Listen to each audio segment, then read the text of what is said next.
Welcome to Learn Kannada channel.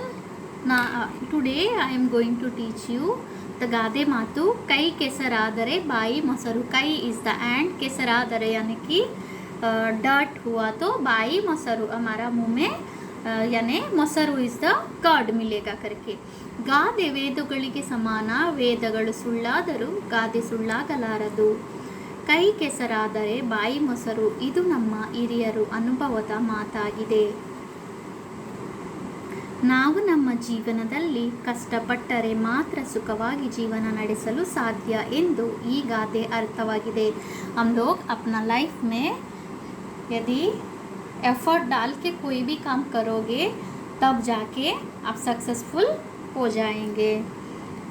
ಸುಖವಾಗಿ ಜೀವನ ನಡೆಸಲು ಸಾಧ್ಯ ಎಂದು ಈ ಗಾದೆ ಅರ್ಥವಾಗಿದೆ. ಕೆಲಸ ಯಾವುದೇ ಆದರೂ ಅದನ್ನು ಕಷ್ಟಪಟ್ಟು ಮಾಡಬೇಕು. कोई भी काम हो उसको हम लोग पूरा एफर्ट लगा के करना चाहिए, क्योंकि जब हम एफर्ट लगा के कोई भी काम करते हैं तो उसमें सक्सेसफुल मिलेगा. नहीं तो यदि हम नहीं ये काम मुझे मुश्किल हो रहा है, वो काम मुझे मुश्किल हो रहा है करके बैठे तो कोई भी काम अपने को इतना आसान नहीं है.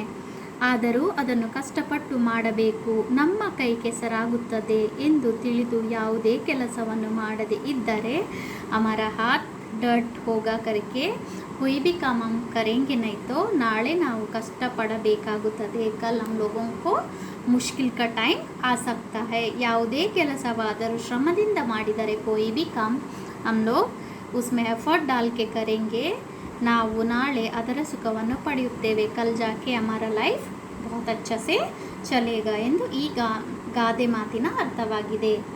इस कहावत का मीनिंग है. One more time I read it. ಗಾದೆಗಳು ವೇದಗಳಿಗೆ ಸಮಾನ, ವೇದಗಳು ಸುಳ್ಳಾದರೂ ಗಾದೆ ಸುಳ್ಳಾಗಲಾರದು. ಕೈ ಕೆಸರಾದರೆ ಬಾಯಿ ಮೊಸರು, ಇದು ನಮ್ಮ ಹಿರಿಯರ ಅನುಭವದ ಮಾತಾಗಿದೆ. ನಾವು ನಮ್ಮ ಜೀವನದಲ್ಲಿ ಕಷ್ಟಪಟ್ಟರೆ ಮಾತ್ರ ಸುಖವಾಗಿ ಜೀವನ ನಡೆಸಲು ಸಾಧ್ಯ. ಈ ಗಾದೆ ಎಂದು ಈ ಗಾದೆಯ ಅರ್ಥವಾಗಿದೆ. ಕೆಲಸ ಯಾವುದೇ ಆದರೂ ಅದನ್ನು ಕಷ್ಟಪಟ್ಟು ಮಾಡಬೇಕು. ನಮ್ಮ ಕೈ ಕೆಸರಾಗುತ್ತದೆ ಎಂದು ತಿಳಿದು ಯಾವುದೇ ಕೆಲಸವನ್ನು ಮಾಡದೇ ಇದ್ದರೆ ನಾಳೆ ನಾವು ಕಷ್ಟಪಡಬೇಕಾಗುತ್ತದೆ. ಯಾವ ಕೆಲಸವಾದರೂ ಪರಿಶ್ರಮದಿಂದ ಮಾಡಿದರೆ ನಾವು ನಾಳೆ ಅದರ ಸುಖವನ್ನು ಪಡೆಯುತ್ತೇವೆ ಎಂದು ಈ ಗಾದೆ ಮಾತಿನ अर्थवाಗಿದೆ. जिन्होंने भी अभी तक मेरा चैनल सब्सक्राइब नहीं किया है please subscribe my channel. Thank you.